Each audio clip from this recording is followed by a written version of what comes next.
Hollywood-style movies, short videos, pictures, and small messages is very attractive thing for the young people.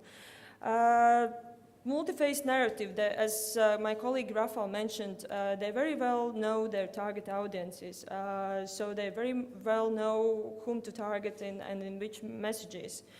They can spread the message all over the world, are being able to create or translate their content in more than 20 languages. It's not just Arabic or English or Russian or French, it's also others. And which is very important, social media gives opportunity to be engaged and to be of part of something bigger. And if you are creating the virtual state or virtual entity, being able to be a media soldier or cyber jihadist, even if not being present on the ground and participating in the real war fighting, it's a good motivation for many people to be part of this huge network. For Daesh, the most important thing is to show to everybody that their state exists. They cannot do it with having the joint geographical borders or having the state structures on the place. The use of social media allows them to show that they are state, however, maybe it's not true in reality. Twitter, therefore, has been one of the most popular platforms used for them, although most of their coordination and radicalization activities are happening in closed networks. Twitter is a good chance to spread their message further, since it's one of the most popular social media platforms. And this is also the way where they can share the content which is coming from the platforms, and you don't have anybody who is really tracking your content and can delete it. For example, just paste or archive.org. So Twitter is the means how they can put their propaganda links and share it via this platform.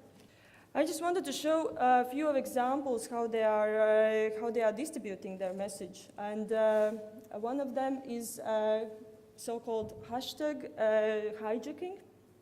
They are using trending hashtags which are maybe interesting for international or national focus. In this case, they have used a hashtag which was used for the earthquake in Northern California, and which had a huge media attention or huge attention by the people. At the same time, they are using it for threatening people on the ground, so they're actually deceiving the people there.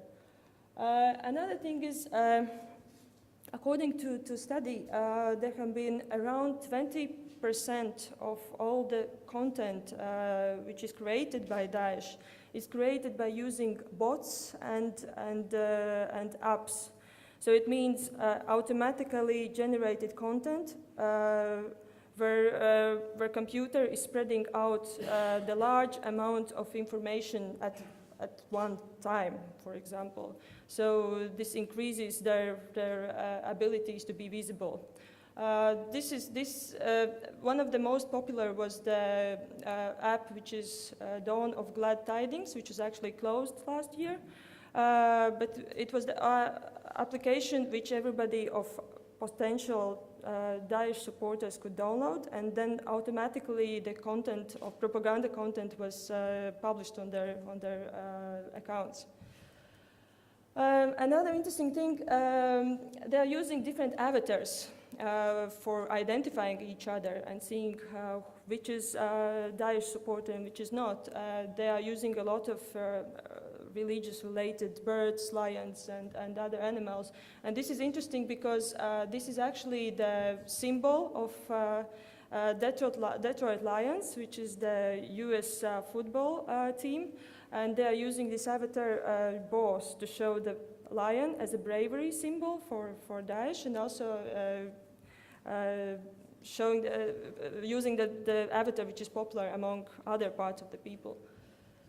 And this example shows actually how they're advising each other and giving the emergency notifications in case something is happening. And for example, this is an account which is telling to others, please retweet my new accounts at least 1,000 times, which is actually they're warning others that the new account, the one is already shut down and the new account will be placed, so that the propaganda network is working again.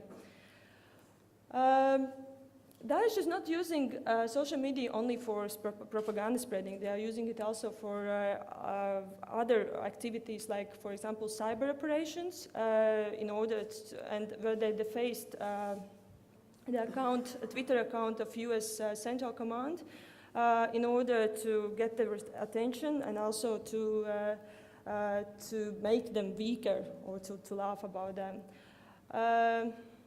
They are also using social media for defense, for self-defense. They have an online help desk 24/7 ready to help any Daesh member who has suffered from hacking.